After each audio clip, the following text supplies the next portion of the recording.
Hello,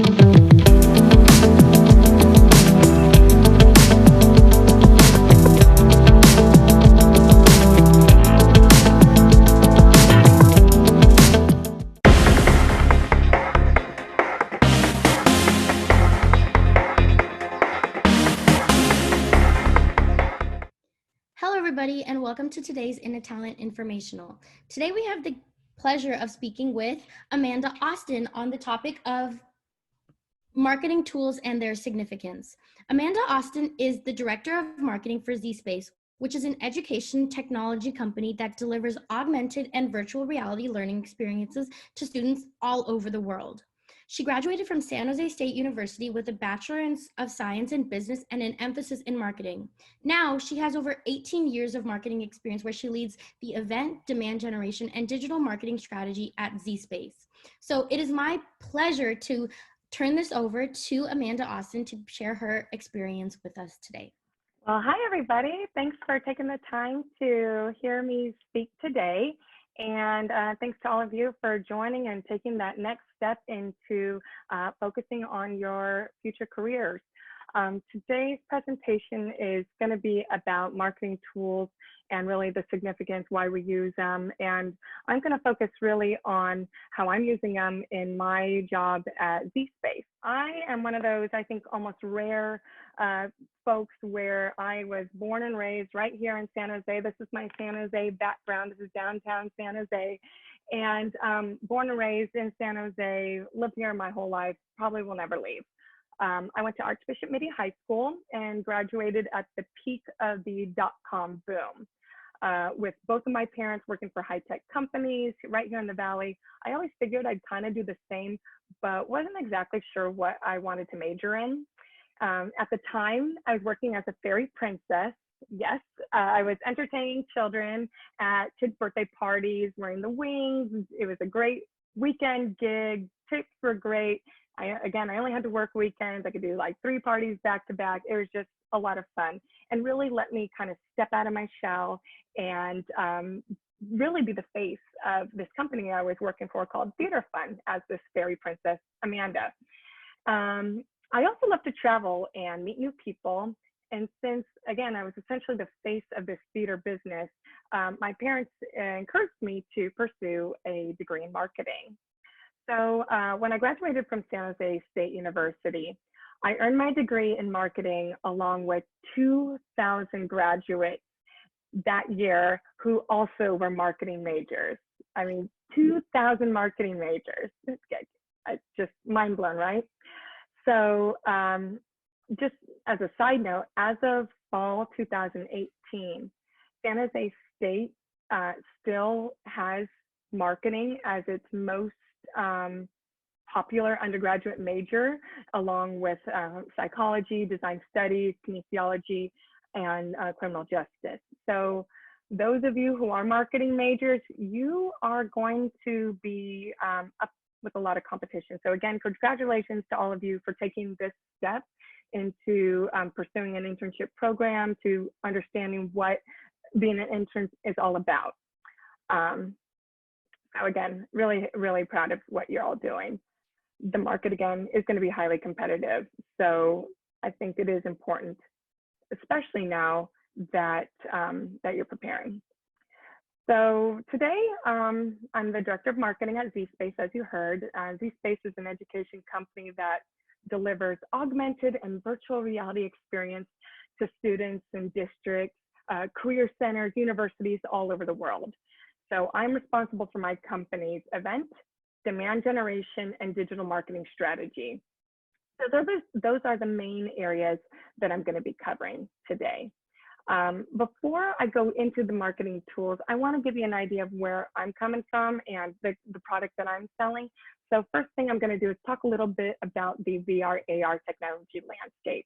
So a lot of you, when you hear of virtual reality, you might be thinking of head-mounted displays. That's what HMD stands for. And now zSpace is both our company name as well as our product name. So that's a marketing challenge in itself. All right. So when I was first interviewing with this company 9 years ago, my boss told me the hardest part about your job will be marketing a product that doesn't exist. There really is nothing else like zSpace. To use that cliche, it really is something that you have to see to believe. So this slide again is an overview of the technology landscape that I'm in. We are not a head-mounted display, so that is Oculus, that's Samsung Gear, that's the HTC Vive, that's Google Cardboard. That is a head-mounted display. That's not what we do. And it's not augmented reality either, like Pokemon Go or anything mobile. zSpace is really, it's a unique platform. It uses a stereoscopic display, so that's a very specialized Windows PC with infrared tracking lenses that track the user's eyewear or 3D glasses, as well as a stylus. So that when a student is wearing those tracked 3D glasses and moving objects with the stylus, those objects really do float out of the screen like you can see in those pictures. But again, rather than explain to you, I'd rather show you in this video. So I believe I did enable sound. You should be hearing this now. Well, oh, there we go. Welcome to the real world of virtual reality on the zSpace platform. What is zSpace? It's a tabletop virtual reality that's transforming education today. zSpace functions as your typical Windows PC until you open the zSpace application, and then the magic really begins. Long story short, zSpace tracks the user's eyewear and stylus in real time, allowing the user to comfortably reach in and interact, move around, dissect, blow up, or change different variables within the environment. What do you think, right? Mind blowing. This is cool stuff. Cool tech. So in this challenge that we have as a product, I have this display, this computer that's both a desktop display and a laptop. Okay. And then on top of that, that's the hardware. We got all this cool software for K-12 education, pretty much content from 3rd grade all the way through high school and into higher education. Here's some of the software that we offer. It's mostly STEM-based, so you could see science, chemistry, some Newtonian physics, things like that. And then we have the different areas that they cover, middle school, elementary, and high school. And on top of the software, we have educational technology software, so CTE software, Korean Technical Education Software, which basically allows high school and college students to get industry certifications. So kind of like diplomas for automotive and advanced manufacturing and these different trades. So the hard part about working with software that is for education is that they have to align with existing curriculum that is already in K-12 and higher education. It has to align with coursework that's already there, or it won't be adopted, teachers won't use it, and they won't see a value in it. So bottom line, kind of think of zSpace like an iPhone. Without apps and content, it's useless. So a huge part of what we do is app development and also making sure, again, that content is aligned with existing K-12 and higher education curriculum. Not only that, the teachers have to learn how to use it. So we also have, let's get forward a few here, blah, blah, blah. Microsoft works with all that stuff, and that aligns with standards, but as well, we have to teach the teachers how to use both the hardware, the software, get it to align with their existing coursework. So in a nutshell, that is what we do. And it's a hard product to sell because, again, no one's ever heard of it. It's a whole new platform that people haven't used. I mean, people know computers, they know, 3D movies, but to be able to see and interact with objects that float above the screen and not just take apart and move, but actually create theories and hypotheses and what happens to chemical reactions when we mix this together, or let's open up the heart and see what happens when we cut this or put this vein together. It really has to align with stuff that they're already doing or just won't be used. So that's my marketing challenge. So you might be wondering, okay, well, so how do schools learn about zSpace and determine if it's right for them, right? You're all in university, you all went to high school and elementary school. This is my market. Well, how do I get the word out there as a marketer? How did I get over 1 million students in the 2019-20 school year alone, even during this global pandemic, to use this on a daily basis? And then you might be wondering, what do I do in marketing to accomplish my goals? How do I create awareness about a product that doesn't exist really, except for what we do? Or how do I generate leads? And how do I attribute what I do in marketing to sales? Okay, so those are the type of questions that I'm hopefully going to ask you to answer for you today. So what I'm about to show you is a slide with thousands, literally thousands of different, as you can see on this slide, this is a slide from 2018. And so you can only imagine how many more marketing software is out there in the market today. You can see it categorized in different areas on just advertising, promotion. Look at all those logos there, just on social. Look at all those logos. So there is a ton. And how do you navigate through this? There are a lot of great marketing tools out there. Most are fantastic. However, you will only need a few of them. I'm just going to say it. So you got to be selective. It's important to know which tools are best for your business. And so it is important that, you don't need to learn them all. But as you start to intern with other businesses, or as you get hired into your first companies, it's best to really understand your business and then determine what tools are going to be best for your business. And by knowing which tools are best, you have to know which tools are going to help you achieve your primary goals and objectives. And a lot of companies will use multiple tools at the same time. However, it might not always be effective or cost effective for that matter. So let me go into just some areas that I want to focus. So as I mentioned, my business has got to be, again, one of those got to see to believe it. So for us, a huge part of our marketing dollars is spent on face-to-face marketing, in-person events, trade shows, lunch and learns, on-site visits, tours. Last year alone, we did over 80 trade shows. These trade shows are highly targeted to just decision makers. In my case, that's superintendents. That's maybe principals, but most likely superintendents. So I'm not trying to get to parents. I'm not trying to get to consumers. I'm not trying to get to students. I'm talking to the people who have money. And lots of times the money is also given by government. So I'm not targeting all the rich schools. I'm targeting schools that are low-income schools, schools that have grant money, federal funding, and state funding to support STEM and CTE programs in their communities. So that's really exciting about what I do, is I get to support, schools and students that really need this technology. Another thing we do in the last few years, and these are just stats, are mobile tours. So for superintendents or schools, administrators who can't travel to trade shows and events, we bring the events to them. So you'll see 4 different tour vehicles here. This was our mobile tour. We hit up in 2016 alone, 33 states across the nation. These roll right into school districts. They have school field trips. Where students go in the bus in and out, their teachers get to try it, their principals get to try it, and we really create buy-in. This became a really powerful sales tool for us.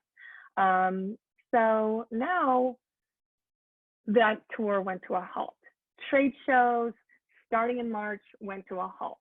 I can no longer rely on trade shows to show what I'm doing in marketing anymore. So a large part of our focus has gone to virtual events, webinars, things of that nature, and relying on more of my other marketing tools. So here is a list of other tools that aren't necessarily a lot of face-to-face marketing, except for the event marketing, which I see is listed twice there. So let me talk about these common tools that you're going to run across. I'm not going to name them all by name or my company, because all you got to do is Google search, surveys, Google search advertising, and you'll get a ton of vendors on there. But let me just break it down. So ads, useful for generating leads. In this context, leads are potential customers, okay? They can direct people to specific landing pages, which is something that I create, and those websites. They can also track people who are wanting further information. Social media. In the world of internet marketing, social media is this media tool. And of course, if you don't know what social is, just crawl out of the shell. No, just kidding. But really in social, I'm developing an interactive relationship with consumers or my teachers or my users, really. I'm not trying to mine customer data, rather I'm blogging, I'm posting, I'm sharing, I'm tweeting information that might be helpful for teachers to learn about blending learning models, online teaching, remote teaching, where in-person teaching is no longer an option. We're sharing white papers, we're pinning, we're doing all those typical lead generation things that I mentioned throughout, but social media is really the avenue or the vehicle for getting our content out there in a lot of ways. And it's free for the most part, unless you pay for social ads. Okay, so I can get into a whole nother topic of search engine optimization alone. But basically, Google Analytics is really going to help you sort of manage, those who are coming to your website, keywords that are relevant to your site in your industry. But it really, search engine optimization refers to the techniques to increase your company's website appearance on search engines. But it's a very popular marketing tool. Surveys, another huge tool. You can do this to learn more about your own products and how customers are using them, improving them. You also might want to use surveys to rate competition. This can be done face-to-face, over the phone, mail, or online. So a lot of surveying tools on there available today. And if you go back to my previous slides, you'll see in survey alone has probably hundreds of online ways you can do that, and many are free, so don't always go the paid route. Let's see, direct mail. Okay, so I'm not just talking about the snail mail here. I'm talking about direct mail in the sense that you might want to consider, or many marketers consider, email marketing as their #1 digital marketing tool. And for us, that's probably our most second to face-to-face marketing. There's also media monitoring tools. Media monitoring tools are basically a software that scans the web and informs you, the vendor or the user, of conversations that are relevant to your company or your product or your brand. It can scan competition and basically allows you to insert yourself into conversations that you, or negative PR that you may not have been aware of if the media monitoring tool hadn't brought to your attention. Like, for example, Google Alerts. I set up a Google Alerts that every morning I get all the blogs, all the posts, any kind of social where people are talking about zSpace. And a lot of stuff I can get to and go online and make sure that, that information is positive. And if people have questions, I react quickly. Customer loyalty programs, huge. Think of all the times you have one of those loyalty cards where you, after 6 purchases, you get a free ice cream or whatever it is. And this is different from brand loyalty, but really you want your customers, your frequent customers, to come back again and again. And let me tell you that among marketing tools that many small businesses use, and zSpace is a small business, we're only about 100 people worldwide. It's really a shame that people don't take advantage of customer loyalty programs more. It's cheaper and requires less time to get an existing customer to buy your product than to get new customers. Okay, let me say that again. It is cheaper and requires less time, and I know I'm just repeating this, to get an existing customer to buy your product again, or to buy an additional software license, for example, in my case, than it is to market to and to sell to new customers. Okay, so do focus on your existing customer. That's a huge part of where we also spend our marketing dollars. The last tool I want to talk about is automation.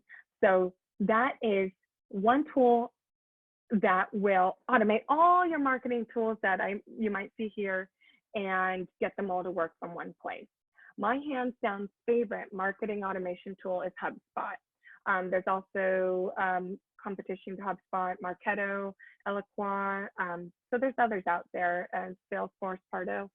But HubSpot, I love. There is free certifications for HubSpot so I'll touch on that in a little bit later in my presentation so you can familiarize with the tool set I'm going to give you. But HubSpot allows me to effectively manage all of my marketing tools from one location. I can manage all my leads or potential customers, all my customers. I can create lists from those customers and target on specific demographics like job title or region. Maybe I want to do a promotion just to Oklahoma or just to Florida, maybe just to K-12 principals, maybe just anatomy professors, okay? And HubSpot allows me to target my data and create effective regional or effective selective campaigns just for those target audiences. The tool allows me from the same platform to design my own emails, and I am in no way an artist or a designer, but I'm allowed to do that effectively, I feel, within HubSpot. I can design my own emails, make a tailored landing page that when someone clicks a button from that email, they're taken to a beautiful landing page which gives them more information about that product, as well as captures their lead in a form.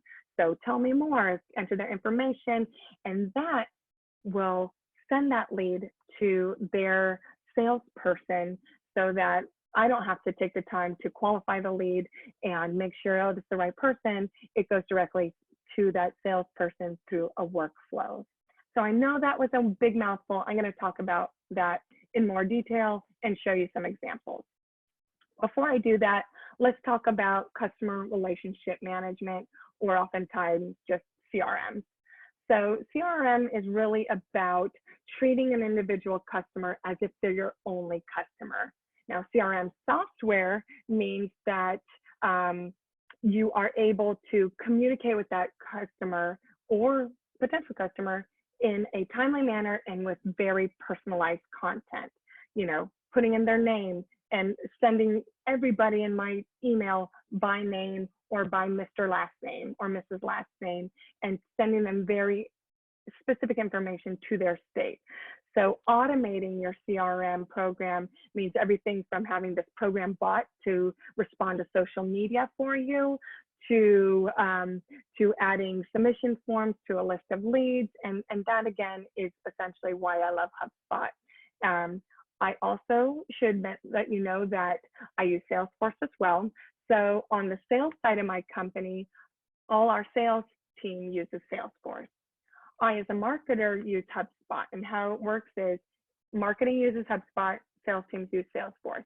Everyone that is in nurturing or just a brand new kind of raw lead, I use in HubSpot. I manage those contacts. Once they become a more qualified marketing lead, they go to Salesforce and the salesperson works that lead.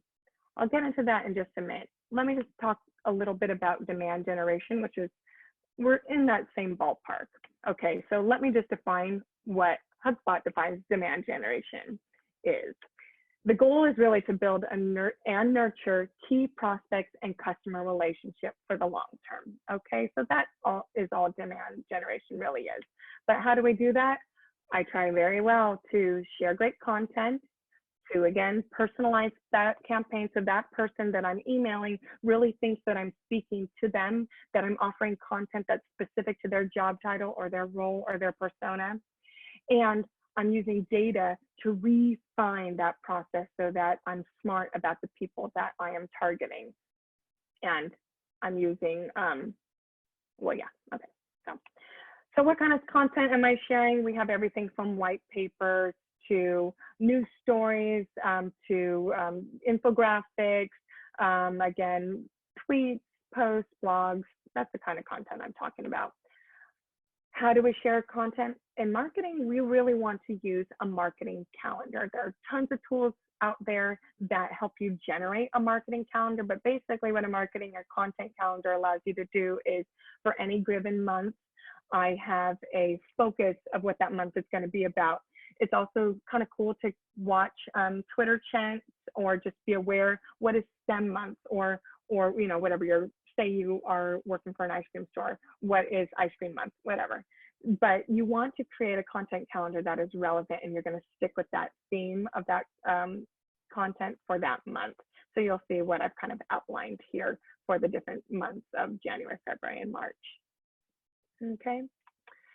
And then again, really personalizing your campaigns is so important. So you want to follow up on all events and trade shows, and give them information specific to what they saw at, for example, the Heart Anatomy trade show. Okay, so I'm going to put content that's specific to heart. I'm going to focus on doctors and professors and people in that area. Okay, and I'm also going to focus on regional stuff that's important to people maybe on the West Coast versus the East Coast, because it's two different targets a lot of the time. Last, I want to let people know about marketing is you have to know when to ease off. I don't know how often you do it, but I clean out and I report spam on a daily basis. I'm a marketing person. I don't like spam. I want people to know when they're spamming me too much. So I unsubscribe all the time. And I think that's important. So it's important for other companies and you as a marketer to know when to back off and nurture people instead. Okay. So let me talk a little bit more about a principles campaign that we did. How do I get leads? Not only do we go to trade shows, not only do we have a content form on our website, you know, we're doing paid ads, we're doing a ton of things, but I would say the majority of our leads are actually through purchase lists. I know there's GDPR, you're not supposed to purchase lists. Every marketing person will do it as long as the information is publicly available. Okay, so what we do at zSpace, and a lot of ed tech companies do this too, is they purchase all the superintendents across the nation, all the principals across the nation, okay? And what you do is rent, basically, this list. So I pay a yearly subscription to get this data list of every principal, and that way I can market to them. Now, because these 6,000 principals that I've newly added to my campaign have not heard of zSpace before, it's important for me to introduce our product slowly.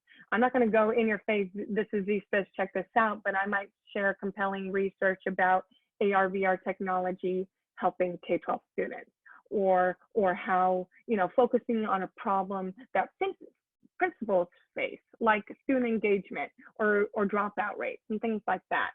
So it's important that nurturing campaigns are built so that, and a nurturing campaign is basically a drip campaign or multiple email spaced out over time that gently gives information, and it's not too in-your-face sales. Okay, and then I want to also mention that we start scoring these principals or anyone in these campaigns based on certain criteria. Are they opening emails? Are they clicking on content? Are they downloading? Are they visiting our website? Everything they do gets a score.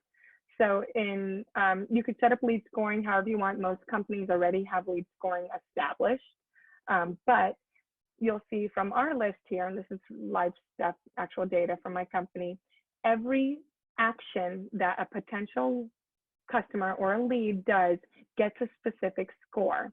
Once they hit 100 or more, they are pushed over to Salesforce and the salesperson follow up.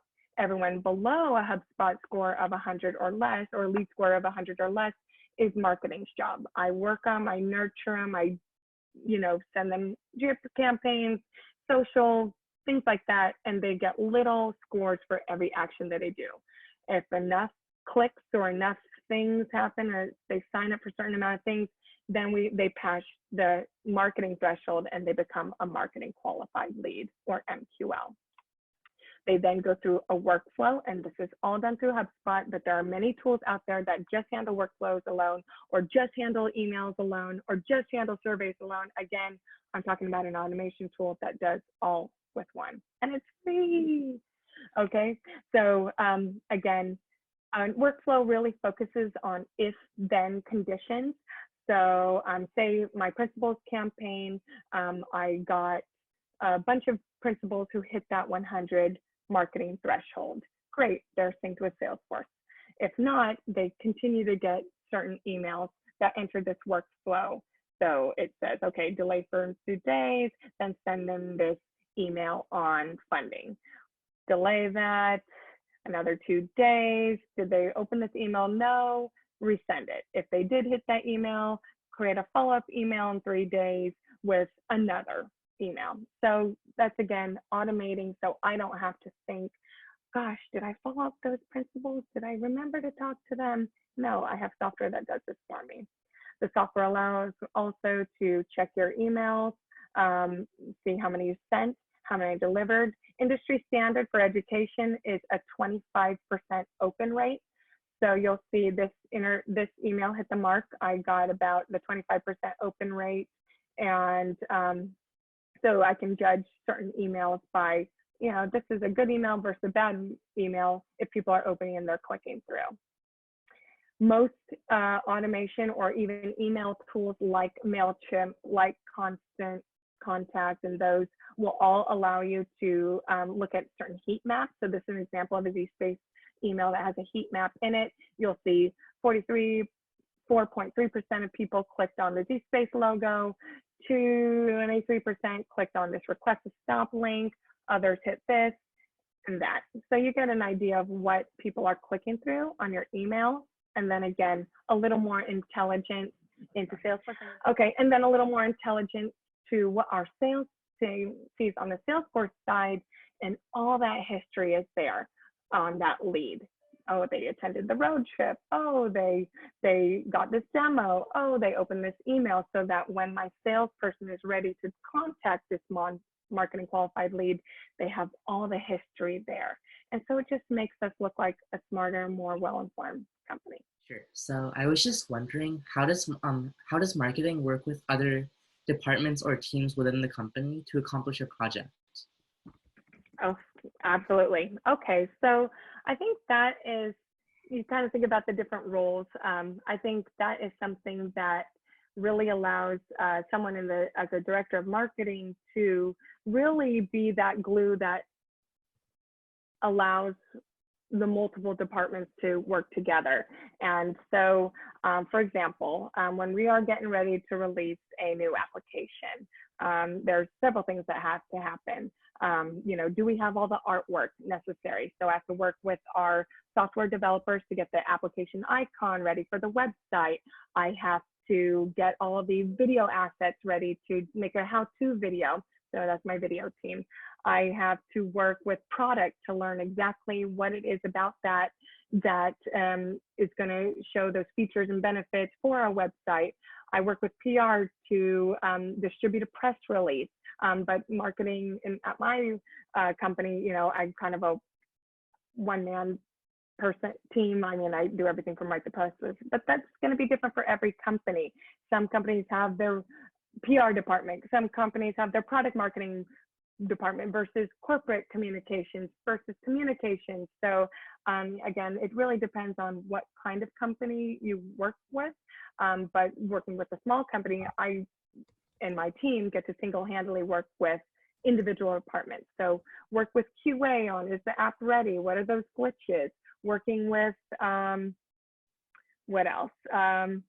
You know, CEO. And so I hope that answers your questions, but that I think is something that's great about marketing, is you really get to work with multiple departments, because if you are giving information that has to be forward facing, like your website or through social, you really have to work with multiple departments like engineering, like HR, like even accounting, sales, to make sure that product is really release ready. Yeah, okay, that was helpful. Thank you. Sure. And these days, it's all done through Zoom and Google Meet. And, you know, that's the majority of how we're communities days. I only work from home now. And that is really a change that we've seen over the past 3-4 months. And I think we're going to see a lot of changes in Silicon Valley and these businesses behind me. I mean, we're proving that this area can work remotely, and, you know, I have a lot more to say about that, but we'll save that for another time. So I was wondering, you were talking about SEOs and like marketing strategies. So what is the most effective SEO practices to optimize online content that like you've seen within your company itself? Something about really getting our partner, there's something to be said about really getting your partners to create inbound links to your website and you creating outbound links to their website. So like I mentioned, we're both a hardware and a software company, right? And a lot of our applications are third-party content, meaning they work on any PC or any device, mobile or what have you. However, we have an offering that makes it available in AR and VR on our zSpace platform, right? So having dedicated partner pages like anatomy application or, we have probably 30 different apps. Having all of those applications link back and forth from our website to their website has really grown our search engine optimization, as well as blogs. It's not something that you would really think, gosh, is blogging really helping? But you'll be amazed at how helpful blogging has been. And so how we're able to look at that is through HubSpot, but it'll actually have to tie in with Google Analytics. So we're able to see the highest amount of referring traffic and where those websites are coming from. And a large amount is due to those inbound, outbound links that we've created with a lot of our partner applications. I see. Thank you very much. So you talked a little bit about different marketing strategies. So how are marketing strategies different for different products? And what's the process of figuring out what marketing strategies to use for each product like? That is the million-dollar question, really. I mean, you really have to know your business. I mean, today I can only really give examples of how zSpace has worked. I mean, how marketing has worked for zSpace but it's not an end all, for everything. We're not a consumer product. So for consumer products, I might say that, social is great. I mean, I don't hear about half my stuff that I buy online unless I'm searching through my Instagram feed. I buy stuff all the time that I'm like, oh yeah, I do need those slimming sweatpants, or that grill fork thing that does 8 different things because I saw an Instagram ad. So it really does, you do have to determine what is best for your business. So whether you have a business to business strategy or a business to consumer strategy, that's really going to give you, I think, that answer. So for us, it's really been face-to-face and now remote selling through Zoom and other virtual platforms. Interjecting, but real quickly, I think one of the challenges we're having is we, as a nonprofit, are aimed at adding value to the world. I mean, that is the product in the end space. And what we're finding is that the result of that is quite a bit of media-rich content. It's like memories, it's like exposures. Like this interaction is going to be valuable to so many people who are trying to understand the marketing function. By the same token, the generational handshakes are going on. And I think one of the things, I'm not sure if HubSpot kind of covered that, but how do we deal with such rich video media? How do we package it? How do we present it? How do we find the right audiences for it? How do we keep the historicity rich? And so if you don't mind, just a few seconds on that. Yeah, for us, I think I gave this enough credit, but video, and that's, I think, why I started my presentation with a video. For those who can't experience zSpace, it's really one of those things that you have to see, as I said. So video is a very, very powerful tool for sharing what it is that we are doing. And our most highly clicked on posts are those videos within, any of our social platforms. And so I think having a video producer, which is, I'm a three-person marketing team. It's me, it's our video producer, it's our event it's our graphic designer, and our video person probably does the most work. How I package it, it's all done within HubSpot. So, you can put anything in the email, from a beautiful, beautiful video to a GIF to a plain text email. You can design it. It's just like drag and drop. I want an image here, drop it, shove it in. I want this there, drag and drop. So it's really so easy to use. The challenge is, again, coming up with that content first. So developing those white papers, developing that video, developing great graphics that are really going to grab the attention of your audience. Thank you. Okay, so my question is, what first sparked your interest in going into marketing? Why did I go into marketing? What it sparked my interest? Travel, hands down. I wanted to just go to trade shows and see the world, and it allowed me to do that. I mean, I've been just all over the US. I've been to Germany. I've been a lot of just great countries. So it really just depends on, where your company is based, where their business is based, and are they going to allow you to travel? But that's why I really started off in event marketing, and it was about travel and getting to see the world on the company dime. That's the best part, all the flights, all the food, all that is done through the company, not you. So I really thought it let me open my eyes to a lot of cool things, and really, San Jose just became home. I always knew that this is where I wanted to be, but I really feel like, without going away to college, even though I went to San Jose State, that I saw the world through marketing. So that was really what it was about. But now that, I have a kid and a family, I don't want to travel anymore. So I'm kind of glad these, at least for now, all our events have gone virtual. But I'll be back. I mean, the event marketing is not going away. Thank you. Thanks, Caitlin. Yeah. Okay. So my question was there any time that you had like a marketing failure, and how did you overcome that? Yeah, all the time.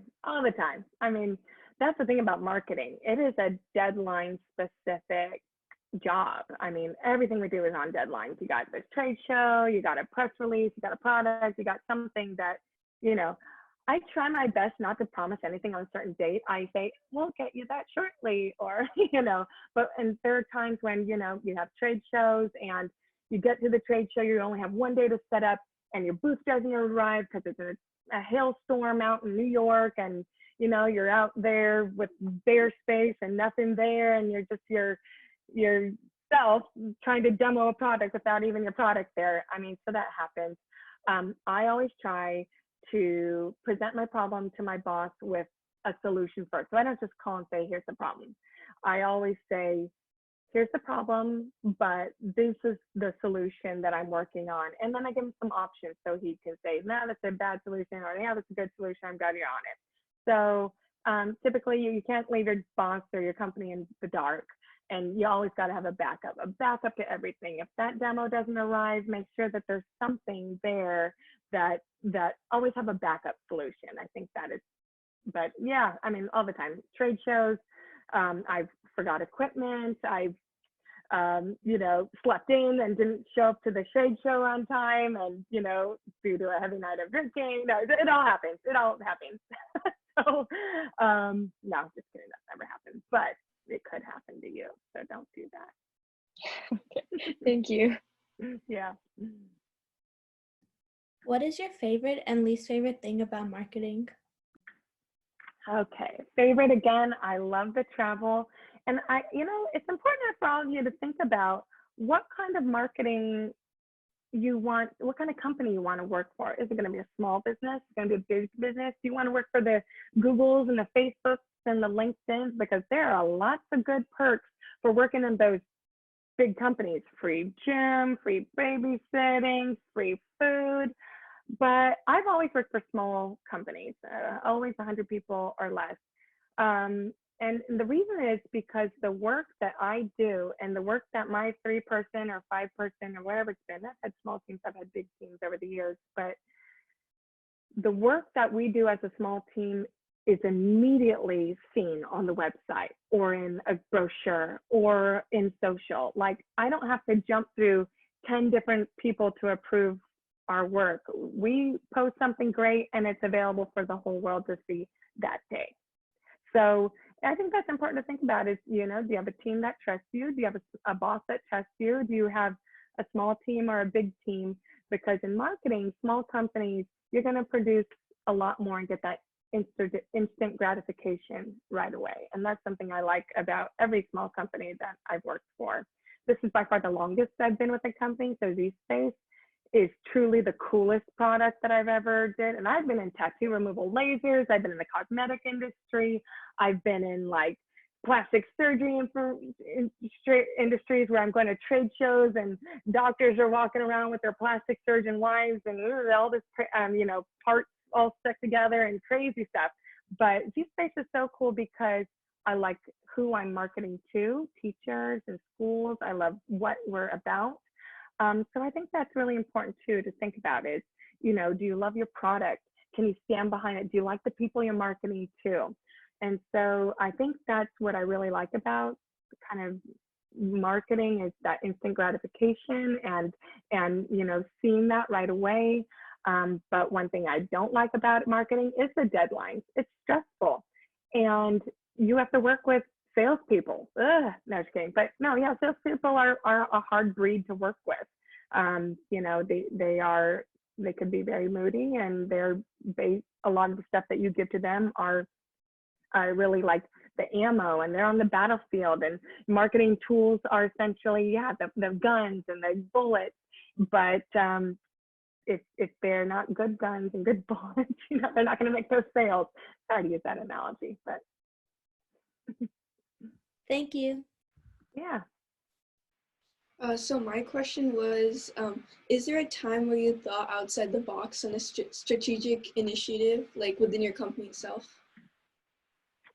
Yeah, absolutely. Let's see, outside, I think for small companies, you have to think outside the box. You got to wear many hats. You're not always the marketing person. Okay, so this project I'm working on right now, every summer we have a sales meeting where all of our sales teams come to San Jose. They learn about our new products. We go out, we have team building events, we're bowling, we're dancing, we're doing karaoke. Well, this year it's all virtual. So what am I going to do to keep the momentum up, keep the excitement up for a sales team who had a really bad first half of the year? All the schools were out, they're not selling products. This is a tough market to be in. Education is really hard to be in right now. But I put together these virtual care packages where, they're getting California wine, they're getting a zSpace little tumbler wine glass, they're getting California snackies, and I'm trying to recreate that here. It's like being in California, but we're gonna all open up this box and have a virtual happy hour together. You're gonna pour your wine, you're gonna drink, we're gonna play a game of virtual family feud together. So we're still trying to keep those team building aspects, but in a very virtual and remote setting. So that's just one thing I had to do. I'm like, okay, what am I going to do to make my sales team happy and listen to 3 days of training next week? So hopefully our wine arrives unbroken and they're all happy to see that. And it's a surprise. I just wanted to ask, in terms of management, what has been like, just in your career in general, what's been your favorite things about management and your least favorite? Management one-on-one is delegating stuff that I used to do to everyone else on my team. So it became about managing projects and tasks to managing people. People is hard. You're dealing with emotion, you're dealing with different personalities. Everyone's different on my team. So I think it's both a good thing and a bad thing. I love, delegating my tasks out. I no longer manage my social. I no longer, have to think about, what do I write every morning? I got people to do that. But at the same time, it's letting go of stuff that you held so dear and that you really owned, and letting your team grow and do those things on their own. And then again, working with people it's hard for a lot. I mean, some people go into management and director roles and then take a step back and be like, I just want to work on my projects because I'd rather code software than manage engineers who code software, you know? So, and the same thing can be said for marketing. So moving up, it's both a blessing and a curse, really. But it's all about having a good boss and a good team. And if your team is not good, get rid of them and get someone better, because that's going to be really the nature of competition over the next, you know, here on out. Is there's so many people out of jobs right now. The competition is going to be fierce out there. So I think the last thing I would leave with is get certifications. It doesn't necessarily have to be in HubSpot, but July 10th is HubSpot's, or is National Certification Day, and HubSpot is offering a ton of free courses from basic marketing alignment, marketing 101, email 101, digital marketing 101, where all you guys can add these badges to your resumes and get this information. And it's like 15-minute videos that you watch, and you take quizzes, and then you get these little certifications. And I honestly don't hire interns and marketing people unless I see that they have continuing education. So get learned up.